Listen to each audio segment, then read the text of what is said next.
নদীর মাঝখানে ব্রিজের পিলার কিভাবে তৈরি হয় শুনলে অবাক হবেন। ভাবুন তো, নদীর ঠিক মাঝখানে যেখানে চারদিকে শুধু পানি আর প্রবল স্রোত, সেখানে কিভাবে শত শত টনের একটি ব্রিজের পিলার তৈরি করা সম্ভব? প্রথম দেখায় বিষয়টি প্রায় অসম্ভব মনে হলেও আধুনিক প্রকৌশল এই অসম্ভবকেই বাস্তবে পরিণত করেছে। কাজের শুরুতেই প্রকৌশলীরা নদীর নির্দিষ্ট স্থানে একের পর এক বিশাল স্টিল শিট পাইল মাটির গভীরে পুঁতে দেন। এই শিট পাইলগুলো একসঙ্গে একটি শক্ত দেয়ালের মতো ঘিরে ফেলে পুরো এলাকাকে। এর ফলে নদীর মাঝেই তৈরি হয় পানিরোধী একটি ঘেরা অংশ, যাকে কফার ড্যাম বলা হয়। এরপর শক্তিশালী পাম্পের সাহায্যে কফার ড্যামের ভেতরে সব পানি বের করে দেওয়া হয়। কিছুক্ষণের মধ্যেই অবিশ্বাস্য এক দৃশ্য দেখা যায়।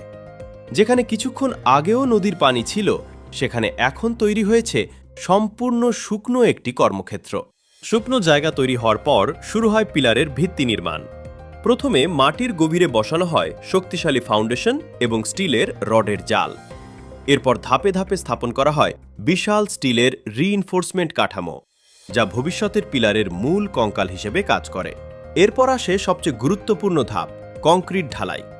এই কাজ সাধারণত একটানা করা হয়, কারণ মাঝপথে থেমে গেলে কংক্রিটের শক্তি ও স্থায়িত্ব কমে যেতে পারে। তাই দিন রাত বিরামহীনভাবে কংক্রিট ঢেলে তৈরি করা হয় পিলারের বিশাল ভিত্তি। কংক্রিট সম্পূর্ণ শক্ত হয়ে গেলে কফারড্যামের স্টিলের দেয়াল খুলে ফেলা হয়। তখন আবার নদীর পানি আগের মতো প্রবাহিত হতে শুরু করে।